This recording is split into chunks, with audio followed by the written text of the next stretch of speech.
as free as it should. Yeah, some people say the Nigerian press is, one of the freest in the world, but are we really, really free? Especially in days where it seems like freedom of expression is shrinking and shrinking by the day. What does that leave us? Well, we'll be talking about this. Also talking about a major subject of conversation would be centered around the Kaduna state, where a community staged a protest yesterday, and it seems like that protest would continue.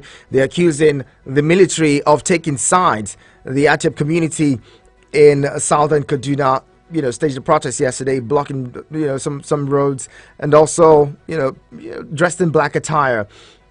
Now, the protest was led by one Reverend Victor Yahaya, who is the Youth Christian Association of Nigeria leader of Zangon Kataf local government area.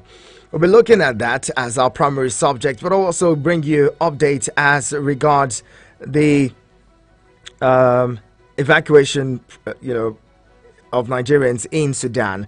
It's entering into its third week now, but then it seems like, there's good news as some of the Nigerians who are in Sudan, some of the Nigerian students may be airlifted today and returned to the country. It's been a while, 3 weeks into the violence that broke out in Sudan. Many nations have been able to successfully evacuate the citizens. Some others also going ahead to even evacuate Nigerian citizens in that country. But it seems like Nigeria has been lagging behind. The House of Representatives has summoned the Minister of Foreign Affairs as well as the chairman of the Nigerian State Diaspora Commission and NEMA to probe the incidents of what's happening in Sudan. I'll bring in my guest this morning. My guest is Mr. Edward Alta, who is a historian. He is a political affairs analyst and a public affairs commentator as well. He's going to be joining us in the conversation as we discuss. Give us a moment. Good morning, Mr. Alta. Good morning. Thank you so much for joining us. Hello, Mr. Alta. Can you hear me? Yes, I can hear you loud and clear. So good morning and thank you for having me. All right. So there was a protest yesterday in southern Kaduna. We should be talking about that. But I'd love us to begin this conversation by talking about, the World Press Freedom Day. You've worked in the media space for quite a while. Looking at World Press Freedom, what would you say about the Nigerian press? Is it free as should? Or is that is that space even shrinking further as days go by?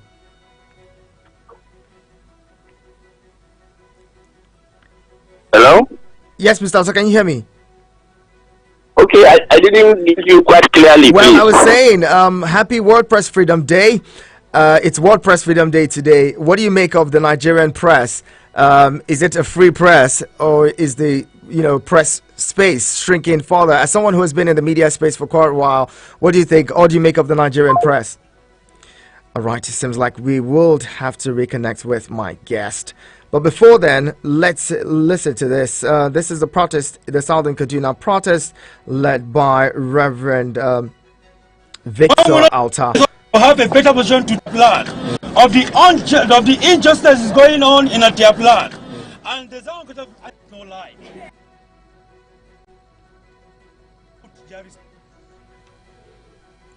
Ongoing, because truth is life. Where there is no truth, there is no life. It is only the truth that can set us free. And when we know the truth, we will have a better position to take. Mr. Chairman, sir, we are here to let you know of the injustices going on in their plan, and the Zangon entirely is not left out.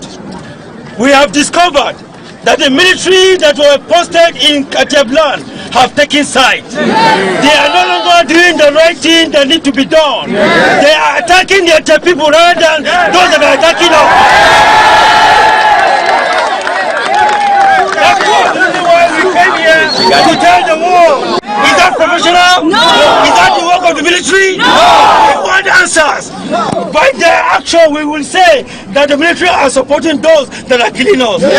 That's one of the reasons why we want government to hear this. Yes. And we have discovered that the military no longer said the truth of the real thing that is happening. They are saying it is farmer clashing that is going place. Are we in rainy season now? No! Why are they calling us to our houses, killing us? If we will say the truth, we no longer have confidence in the government of today. We are calling up the incoming government to do the needful. Yes. The government that is coming over, we believe you are a freedom, you are a human rights activist. And because you are a human rights activist, we want to see that human rights activities in you, that you will comfort us. Finally, Mr. Chairman, we have also discovered that cows are more important than human lives. That's what the military are showing us. If anything happens to a cow, they will come and arrest our youth. Those people have been killing our youth, they have not arrested.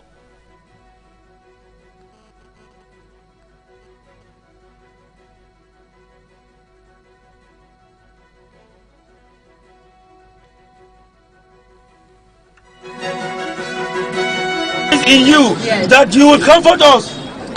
Finally, Mr. Chairman, we have also discovered that cows are more important than human lives. That's what the military are showing us. If anything happens to a cow, they will come and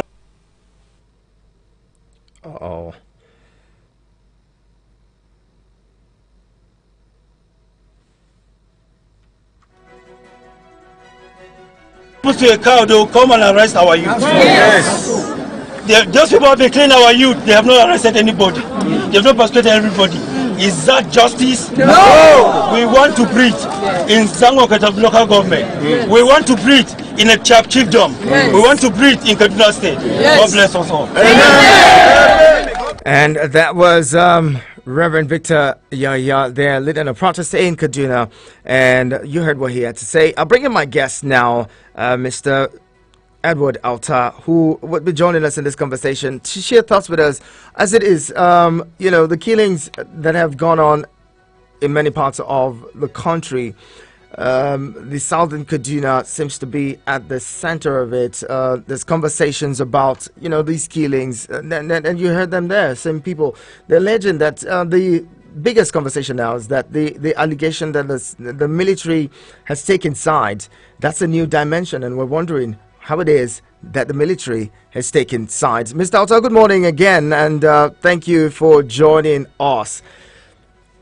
Thank you for having me, and sorry I had network issues earlier. It's okay, we understand how it is in this part of our world. Now, let's get to this conversation on the protest in Atiap land yesterday. The Atiap people in southern Kaduna, Zangokotaf local government, came out to protest yesterday, saying the killings have taken a new dimension, and the accusation that the military is taking sides is one that is quite novel. It's new. We haven't heard that in the past. What do you think has resulted to all of these? Well, when there is a failure to protect the lives and the property of people in the manner and magnitude that it has been happening in Zangonkata local government area, then the people are left with no choice than begin to come up with such insinuations.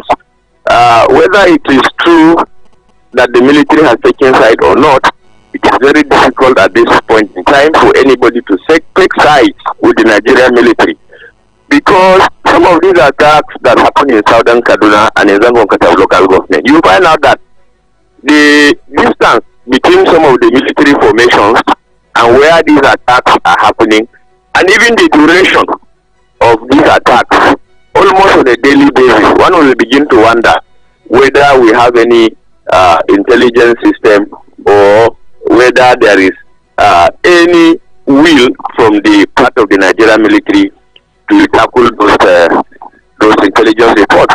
The funny thing is that you find out that locals in communities have always had pre-information that these Fulani bandits are coming to attack communities. So if local people, we have this pre-information, of course, which is what we call intelligence, that these people are going to come this week or so day, and then it happens as such, how much more the Nigerian military, how much more the Nigerian security agencies. So that is why it is very difficult for anybody to say that indeed that the military has not taken side. But of course, it may not be true, and it could be true, like I said. But what is happening in those areas is quite unfortunate. It is condemnable, and I think it is good that the people of Atiablan have come out to tell the world that what is happening in their area is unacceptable. So if the military knows that it is not complicit in these killings, let them do the needful. These attackers don't live in Atiablan. They come from somewhere. Why can't they be intercepted? Or why can't the military go after them each time they come? Sometimes they spend 1 hour to come and attack communities before they go. And the whole of Zangon local government, what is the dimension in terms of land that we have a lot of military checkpoints and formations there, and people will come and spend 1 hour killing, and then no reprisal, nothing. There was one that happened. When they came, they even attacked the checkpoint first, went back, came back after 1 hour to come and kill over 30 people. What do you make of that? What do we make of that? So, truly speaking, it is unacceptable. There is even one that happened in Malagum, though not in Zangon local government last year. It made the headlines. Some of the bullets that were put, in the community had the semblance of the bullets of the Nigerian military. These things were discussed even at community town hall meetings. It was carried even wide publicity in the media. So these kind of things are not good for the security agencies, and it is not good for the confidence that the people have in the security. If the people lose confidence in the Nigerian military, then where do people go to? Who do people rely on for safety? So this is the reality of what has happened. We are in total solidarity with the people of Zangon Kataf local government. We are in total solidarity with the people of Atiaplan, because the sanctity of human life, whether in Atiap, whether in Zango, whether in Imo, anywhere in Nigeria or anywhere in the world, human life is human life, and nobody should lose his life for any reason, for being Atiap, for being Zangon Kataf, or for being Southern Kaduna. Nobody should lose his life on that account. People shouldn't be sleeping and they will come, somebody will just come just because he doesn't like their face, or he doesn't like their tribe, or he doesn't like where they stay. Just come and wipe them. Imagine they kill women, children during this attack. If you see some of the images, the gory images of people being killed and maimed, you cannot stand it. They will chop off people's hands, people's eyes. They will use machetes. They will use all manner of dangerous weapons. Cut people into pieces before those who attempt to escape before they shoot them. This is barbaric. This is primitive, and this should not be condoned in any civil society in the 21st century. Now, don't you think that this accusation against the military would dampen the morale of the armed forces or the military who are working in that area to ensure that lives and property are protected? Many have hailed the Nigerian army for what it is doing in the fight against insurgency across the country, but these kinds of reports or these kinds of accusations, don't you think it would demoralize the army who are putting in work? Like you mentioned, they are also targets. They're also endangered species in all of these. If the army formation could be attacked, it means that they're not even. They themselves are not safe. So accusing them like this, wouldn't it further dampen their morale? I don't think it will dampen their morale. Rather, it should be a wake-up call. When the military is sent to any area, the idea is for the attackers to be deterred. But if you say you have military 500 meters, 1 kilometer away from the scene of an attack, and these attackers come, these Fulanis come, and they kill people, they spend 1 hour, 1 kilometer, you can hear the gunshot. I'm sure you can even hear the cry of some of the people that are being hacked to death.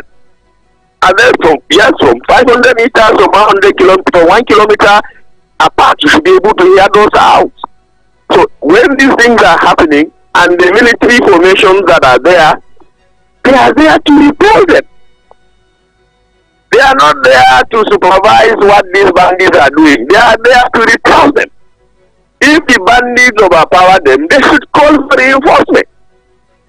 I am not a military man, but even in movies we watch, this is how these things are done. When these people come in greater number and they overpower you, you ask for reinforcement. But how long does it take for these reinforcements to come? If you start traveling from Kaduna, let me even say from Kachia, we have military formations in Kachia, but between Kachia and Kafanchan, how many military formations or checkpoints do we have on the road?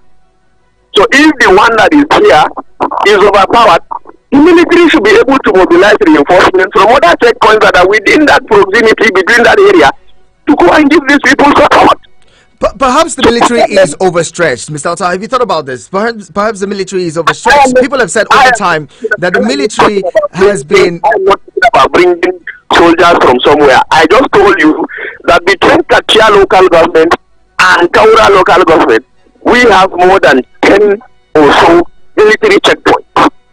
And if you calculate or multiply the number of soldiers that are within those checkpoints, you know that trained army personnel, you know that it's not a small number. So if we have a checkpoint in Samarukata, for example, we have about 2 or 3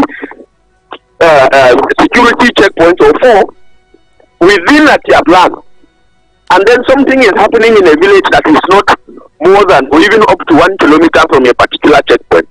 What the security needs to do is to ask for reinforcements from within.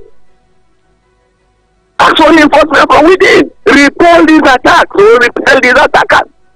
Look, please, how do you explain that in a week, in the same area, Fulani herdsmen will come in 3 times?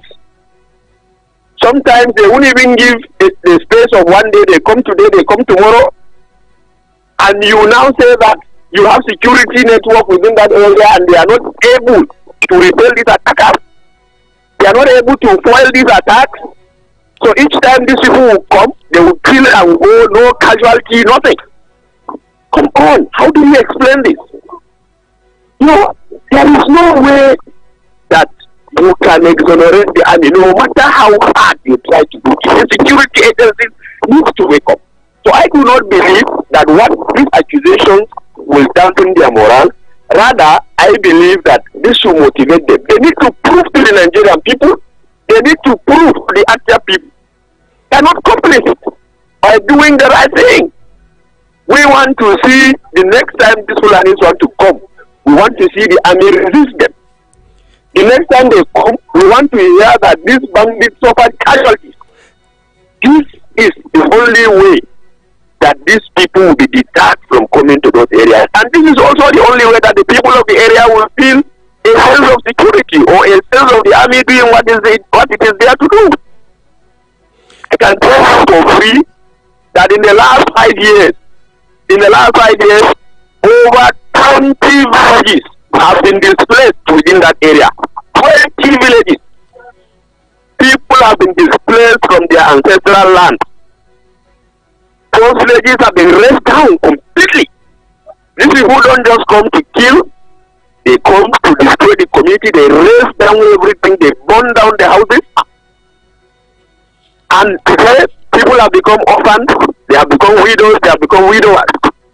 And the most unfortunate thing is that there is no end in sight. What else do you expect the people to say? Please, President Muhammadu Buhari, you are still the Nigerian president up to 29th of May.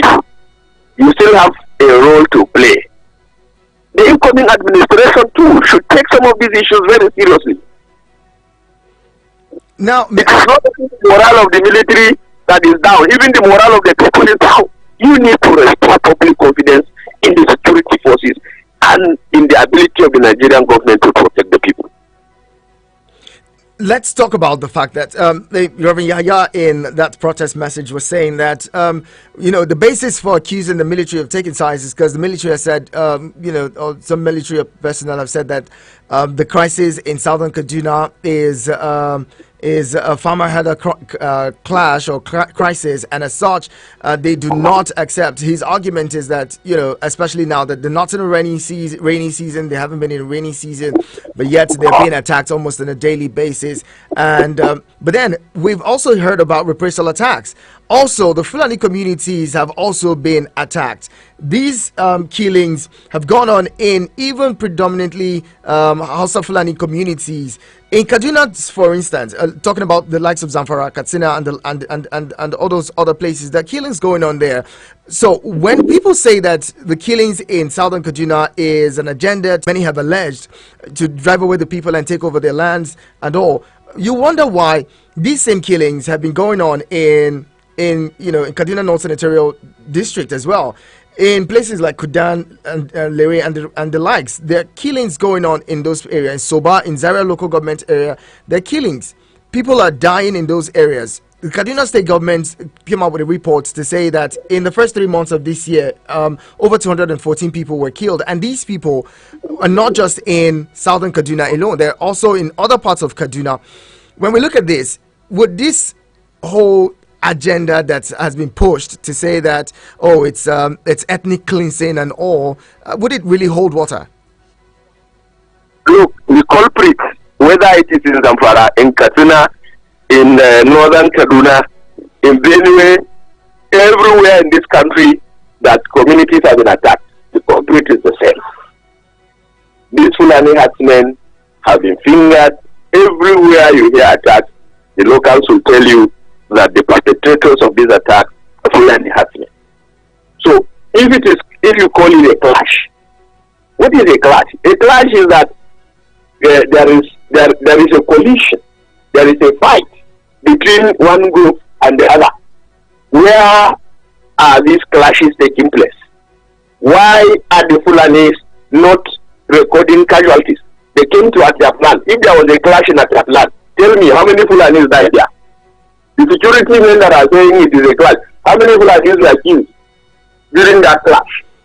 The one that is happening in Giwa, how many Fulanis were killed in the clash? The Fulani community would also tell you that because there's no media coverage, there's really less media coverage on their part, and that's why the world doesn't hear about the numbers of Fulani casualties when there are crises like that. No, this is not a crisis. I'm just telling you that, look, some people came with guns and ammunition, attack military formation, they pass and go and attack a community. What do you call that a clash in the night? Somebody is sleeping and somebody will come in the night and kill you and you call it look, what kind of clash is that? Even if a farmer had a clash, do farmers go to farm in the night? Or where do they need to clash? Are they clashing in their sleep or what? We don't understand some of these explanations. Go to Birmingham today, people pay money to be allowed to go to farm. And you say that when they don't pay, they are killed, they are kidnapped, and have to pay ransom. You call that a clash. Go to Diwa, you go to Zamfara. Who are the people that are killing people there? Oh, you mean in Zamfara, for example, they have a civilian joint task force. I can't even remember what they call them. And Sakai also in Zamfara. These are people who are compelled to form themselves into vigilantes to protect their communities in Zamfara. So when Fulanis come to attack them and they repel the attacks and in the process they kill people, you call that a clash? Come on! Look, let us call this criminality what it is. We are not justifying what is happening in Giwa or anywhere. We are from southern Kaduna. Probably that is why we have to speak for our people and speak for our area. But of course, whether it is in Giwa, whether it is in Birmingham, whether it is in Lere or part of Lere as you mentioned, I mean, not Lere, Kauru, the perpetrators of these attacks are herdsmen. Whether it is banditry, whether it is kidnapping, it has been proven over and over again.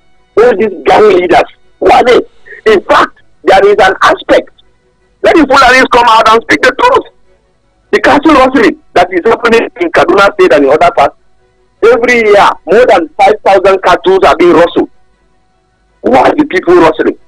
It's dog. It is still the Fulanis that are killing their brothers and stealing their cows. So wouldn't it be fair to just call these people criminals rather than just generalize and blacklist an entire race, because they're full of people who are peace-loving people going about their businesses peacefully, and they also get attacked. They also get caught up in all of these attacks. How do you justify that? The people who feel a sense of discrimination when we have these conversations and we say, oh, Fulanis attacking people and killing people. These peace-loving Fulanis, who are going about their businesses without attacking anyone, would feel slighted. This is a sense of stereotyping them, who are, even those who are not criminally minded. Wouldn't it be fair to just call the criminals what they are, criminals, rather than add a tribal tag to them? Look, nobody is saying every Fulani is a bandit, but the reality is that these bandits that are or terrorists, as they've been designated, that are killing people are Fulanis. They are Fulani herdsmen. There are several investigative reports. Several journalists have sat with them. They have discussed with some of these bandit leaders. We have seen the Sheikh Ahmed Gumi, who has come out clearly to say these people are Fulanis, and even try to advance reasons why they kill people or why they kidnap people.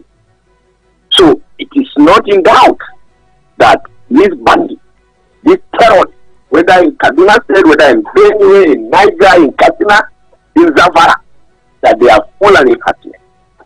So we don't have any. There are also instances where other locals and other people, tribal, other people from other tribes have been fingered in these killings. Sometimes you hear that, oh, the people who led the attacks on this community were from the community. Oh, how do you justify that by saying that there is no crime that can succeed in an area? You cannot win a war without insiders. Exactly. So where's the place of the insiders? There are greedy and wicked people who can connive with the enemies of their people for mundane benefits to do that. But what we are saying is that without the mastermind, there will not be an agent. So who are the people? Let us not lose focus. Let us not shift the focus from the mastermind, from the perpetrators, to the methodology. We're talking about the methodology. How do they penetrate this area? Mr. Alta, I would say a criminal is a criminal, irrespective of where they come from or what religion they profess. That said, let's take a quick pause and we'll continue this conversation shortly. The conversation continues here. This is Eagles Outlook on your radio experience. You can count on. We've been talking with Mr. Edward Alta on the Southern Kaduna killings and the protests that we saw yesterday in Atiep land. By some of the Atiep community members. Stay with us. We'll continue shortly. Eagles 102.3 Abuja. Future champions today. The Eagles FM Abuja Quiz Show for SS1 to SS3 is here. Enroll your school today with 2 students participating in maths, English, and general knowledge and get massive promotion as long as your school remains in the competition, plus other prizes for the winning school. Registration is 20,000 naira per school and closes on the 12th of April 2023. Quiz starts on Saturday 15th April 2023 and will be transmitted live on YouTube and Facebook. For sponsorship and partnership, please call 081-330-98542. That is 081-330-98542. The Eagles FM Abuja Quiz Show, building future champions today. No further, as Eagles Internet Services is here for you, an effective internet service provider with 99% proven reliability for residential and office services. We provide unlimited internet bandwidth services of different bundles tailored to meet your desires and taste. It is reliable, affordable, with a wide coverage. You can locate them at Plot 1719 Cadastral Zone B, Kaura District, or you can call 081 3312 1423 or 090-6576-5969. Eagles Internet Service. Stay connected to everything you love. Eagles 102.3 Abuja. Has anyone told you you can talk about your business on radio for just 15,000 naira? Get a chance to talk your business for 25 minutes on The Entrepreneur. Mondays to Fridays, 3 p.m. on Eagles 102.3 FM Abuja. For more inquiries, call 090-9984-4433.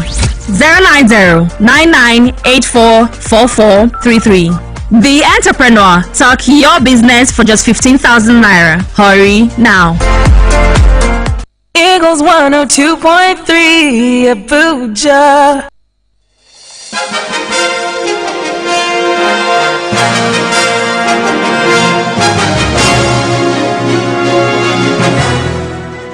And the conversation continues here. This is Eagles Outlook. On your radio experience, you can count on Eagles 102.3.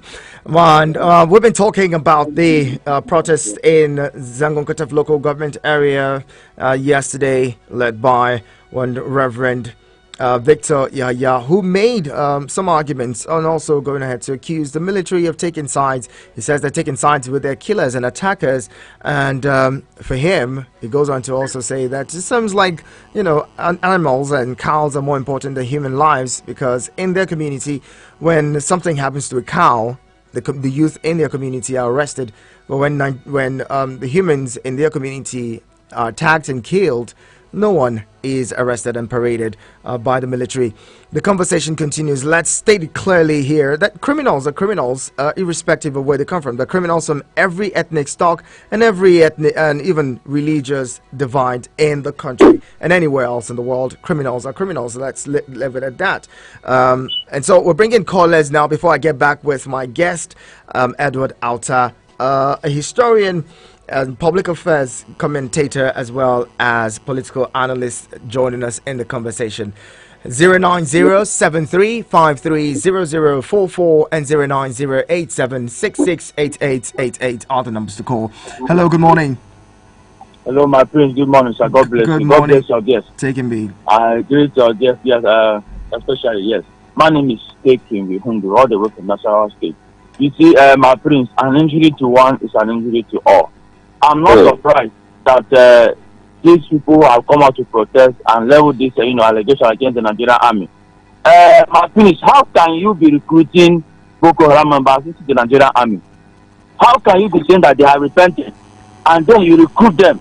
What do you expect, my prince? The army has debunked that. They said they did not recruit any Boko Haram. They only rehabilitated them and reintegrated them into society. They said that they are repented. They are repented. And they will now treat them well. They will now sew new clothes for them and camp them, and be treating them well. Why those that they have made them orphans, that they are suffering, suffering. So you see, when such things, are happening, like in the East, for example, when some Fulanis were attacked, I saw the Igbo elders came out and condemned the attack.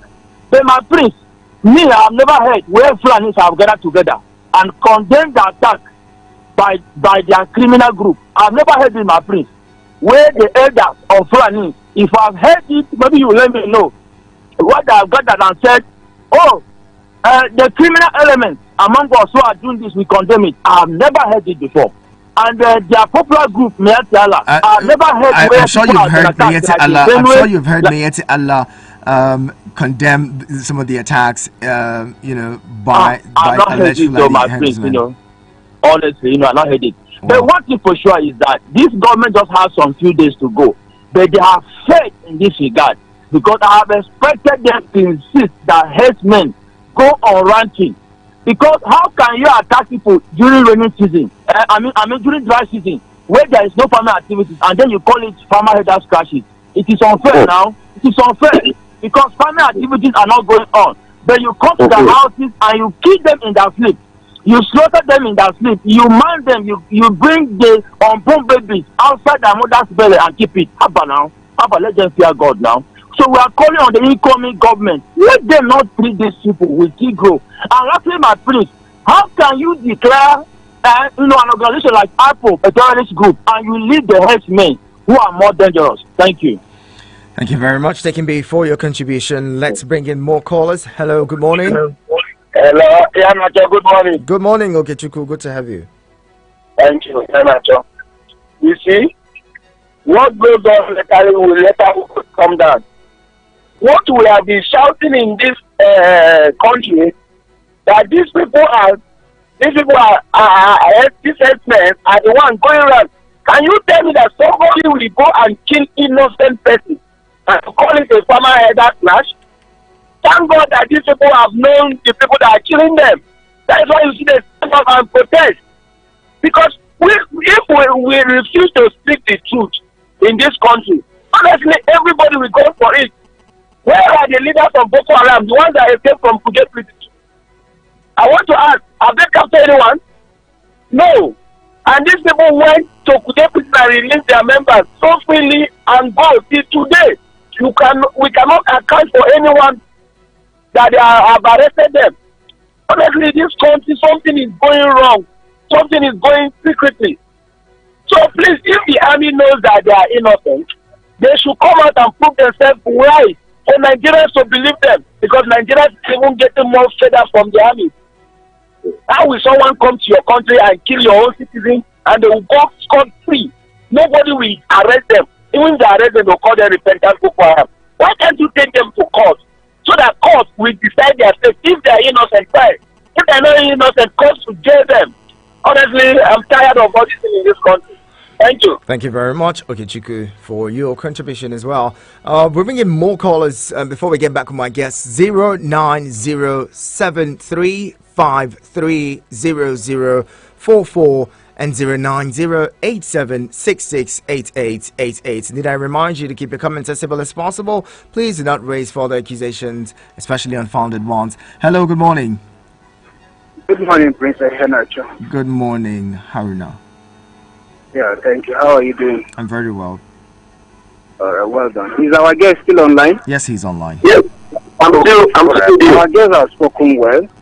I love the way he tried to distinguish between a clash and attack. But having said that, please, every tribe we have good people and bad people as well. So he always used the word Fulani herdsmen. It's like he's generalizing it on the tribe. Even the Fulani in themselves, they are not safe in the hands of those bad guys. So you should distinguish them and identify them as terrorists, because they have been declared as terrorist group. Then finally, Mr. Henacho, I want this government to, just like the last caller said, you don't have any right to declare those people repentant Boko Haram, because you are integrating those people back to the society. And what about those orphans? Those people that turn them to orphans, how would they look them? Those people have lost their parents, some lost their children, some lost their livelihood, and you do not even consider those people. The perpetrator, you are considering them as a repentant Boko Haram. No, that is not justice. All right. Good morning, Mr. Thank you very much. And let's get back with my guest now. Mr. Alta, let's talk about the fact that, there's a new administration coming in. May 29 is, handover date. Many Nigerians, even in the call by Reverend Yaya at the protest yesterday, he was calling on the incoming administration. Many people have said the Kaduna state government, in the last 8 years hasn't handled these killings well. What do you make? What are your thoughts on the next administration? What would you put forward for the next administration to do to arrest these, unwanted killings or incessant killings in Kaduna, and in fact, in the country in general? Okay, thank you very much for that question. What I will say is this: even though we know that the incoming administration will be distracted seriously by the 10 months of legal tussle at the tribunal, but for the period that the cases will go on before they are determined, Aziwaji Ahmed Bola Tinubu has an opportunity to prove to Nigerians that he can actually do this job very well, because the primary responsibility of every government is the security of lives and property. Before you bring any development or do any other thing, people have to be alive to enjoy those things that you are bringing. So what I will advise him to do is that as soon as he takes over, he should not treat this issue of Fulani banditry with kid gloves, because in the last 8 years we have seen a government at the national and also in Kaduna State that have pampered these people, a government that has protected these people, a government that has supervised the killing of its own citizens in monumental proportion. So we believe and we hope that Tinubu will declare a national emergency on Nigerian forests, especially in the affected areas. These forests and ungoverned spaces should not be allowed to be inhabited by terrorist elements, by criminal elements, the way that it has been in the last 8 years. It is possible. We have seen it in the Northeast. With the combined effort of the military and locals, hunters, vigilantes, civilian joint task force, we call them whatever, with the combined effort of the Nigerian security agencies and the local people, I tell you that they can rid those forests of these criminal elements. We can rid them. I can tell you, if government can give the people 2 weeks, and say, go to this forest and flush these people out. I'm telling you, without any military intervention. Without any military intervention, there is no forest that will have any criminal element, Fulani or not, inhabiting it. So we want to see commitment from the new federal government that is coming on board. We want to see a concerted approach. This approach that it has to be only the military has failed. It has not worked. Let us involve the people. Let us involve the people going forward. Let the people take their destiny into their own hands. Let the military lead those operations with the people behind them giving them support. I tell you, these criminals that are coming to kill people, you know, when a cause is not justified, there is no way you can have victory. They are cowards. That is why they have to wait, you know, for people who are sleeping in the night, they will now come and kill them. Because they are cowards. They know that they are not fighting a just cause. They know that they have lost nothing.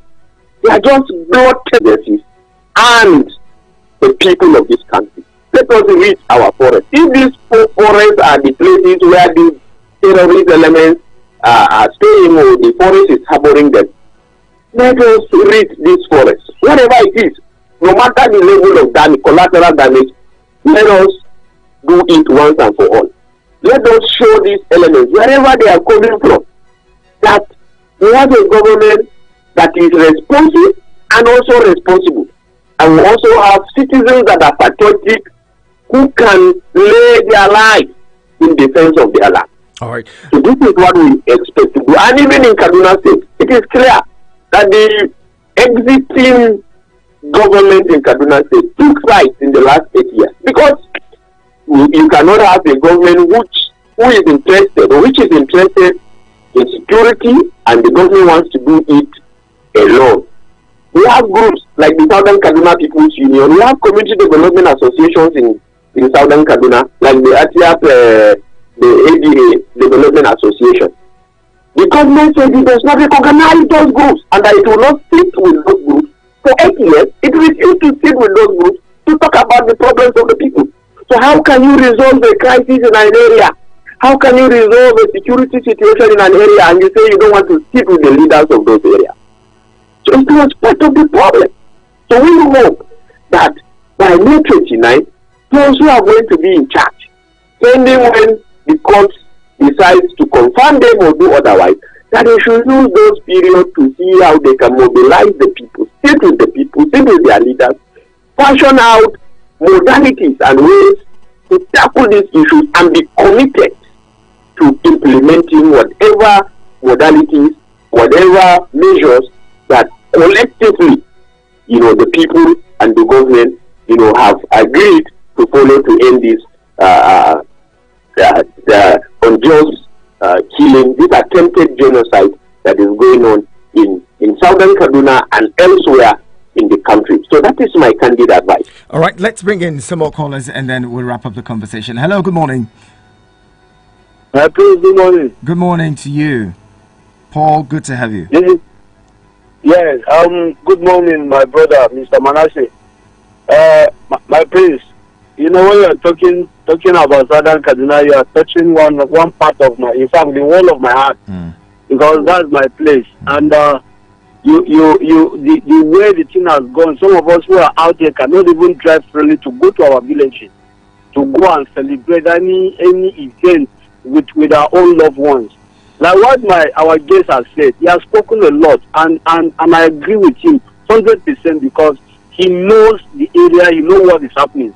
Look, my prince, the other time, the people from our village were arrested because a car was killed somewhere. They said the military people were going house to house looking for youths to arrest. That's why he said a life of an animal is better than the life of a human being. Now, when you say when they term it as a farmer say that clash, what does the child that is in the stomach, the child that a wife that is pregnant, they will cut her open? Is that child out there that is a farmer that is clashing with the headers man? And talking about the whole of Southern Kaduna, I know you have not been to that area. If you go to that area, you will know that these villages are like, they are not too far from each other. And these incidences keep on happening. Like it happens, let's say from your studio to Sunnyville Junction, that's another village. It happened in your place, your square, and then the next day it's happening at the next junction where Sunnyville is, and then the next day it's happening at Kabusa Junction. And continuously. And when they come, they are killing, they are burning their houses, and if you hear this shot, look, there are a lot of military formations along those areas. Kafanchan, where they have a military formation, you can stand in Kafanchan and hear the sound of gunshots passing in Dango Kata. So there's no excuse. When people are talking and saying are choosing the military, let them come out clean to debunk this accusation. All right, Paul. I've never had what you said. I've never had the military, a joint task force or a joint military operation being staged in Southern Kaduna, especially this local government that surround these areas. Okay. And then the governor, remember, we are not accusing the governor. He started it with his mouth that he gathered these people that were killing people and paid them. So does it mean that the money he paid them, they have eaten the money is finished? Now they are coming to kill innocent people to get another money to be paid to them? So the governor of Kaduna State, especially, he came out to cry in the media. People saw him crying that why did they change the naira? Why did they redesign the naira? That is going to affect. So he has never come out to cry for the killing of people, of his own citizens in the state. The governor of Kaduna State has never gone round to commiserate with these people. If you want to bring peace as a governor, even if you are choosing these people that they didn't vote into power, you are a leader. You preside over all these states. And you cannot bring everybody on board. Now everybody is looking at you that you are taking steps with another people. The governor of Kaduna, if they wanted to make peace or to create a conducive environment for Southern Kaduna, he would have gone around, called these people together. We have never seen that. You are not talking about the people of the northern, they are not talking. I don't know why they are not talking. Paul, thank you very much for that. You don't know why they are not talking. Thank you. My friend, this is very, very annoying. For you. This is very, very, my heart is bleeding. Thank you that so I much, cannot Paul. go to my village and enjoy it with my own people. It's okay. It's going to get better. Let's keep our fingers crossed and believe that things would get better in that area. Now, Mr. Alta, your final thoughts, what would it be to Nigerians and, Southern Kaduna people especially, and then to government of the day? You made a call to the incoming administration. What would you say now to the Buhari administration that has, minus 29, less than 27 days to go? Well, first and foremost, I want to say to the people of Nigeria that let them pray for the people of Southern Kaduna. Southern Kaduna is now in the Hobbesian state of nature. Life is uncertain, life is short, life is brutish, life is barbaric, life is primitive, and the rivers of every new day, new rivers of blood are being created and they are being flowing. Women, children, and the aged are the soft targets, and they are the people that are being killed daily. So we want to talk to the people of this country. Please pray for Southern Kaduna. We also have a lot of orphans and widows and widowers whose means of livelihood have been destroyed for life. We want to talk to the people of this country. Whatever support you can take to the people of Zango, to the people of Southern Kaduna, please don't hesitate to do so. The people of Southern Kaduna are in dire need of help. Those that have been killed have been killed. The survivors are in need of help. I want to call on NGOs that are doing a lot of humanitarian work. Please come to Southern Kaduna and see what is happening. We have thousands of IDPs in Southern Kaduna and in other parts of Kaduna State. Come to Kaduna State and do what they are doing in other places so that you can help the people to rebuild their lives, to rediscover themselves. And to the Buhari administration, I would say, Mr. President, you have failed. 8 years, you have failed to secure the lives of people. The oath of office you have taken, I'm sure you will be thinking by now what you will tell God when you face him. When he gave you the opportunity to superintend over the affairs of this great nation, you failed to protect the lives of people. You glorified the lives of some over those of others. And God will ask you why. But in the next few days that you still have as president, please, Buhari, talk to your military. Let them do well in Southern Kaduna and everywhere that people are being killed. The accusation that the military is complicit should be investigated. Nigerians and the people of Southern Kaduna need to know why, in spite of the heavy security presence, these attacks are happening almost on a daily basis. Nobody is apprehended, nobody is killed, nobody is repelled. And then finally, I would say that please, we hope that the new government will not come and sustain this false notion that farmers and herders are clashing in Southern Kaduna. It is completely false. We do not have such a situation in Southern Kaduna. What we have in Southern Kaduna is a case of people who have access to arms and ammunition coming to attack hapless and innocent citizens for God knows why. We do not know what the motive of these people is. But whether it is to take over the Southern Kaduna fertile land or just to inflict pain and mayhem and destroy the economy of Southern Kaduna. Thank you very much. Thank you. Thank you. So we appreciate you. And finally, let's put it straight. President Buhari has said his government has spent more, has also upgraded the Nigerian military in its rankings, and well, no other administration has spent more in the area of defense and military hardware procurement than this administration. Let's hope that all that yields fruit even as the day progresses. Thank you all to everyone who's been a part of the conversation this morning. Thank you for being there. Let's do this again tomorrow at the top of the hour, 9. My name is Ihianacho Prince. Business News is up next. Eagles 102.3 Abuja. The Eagles FM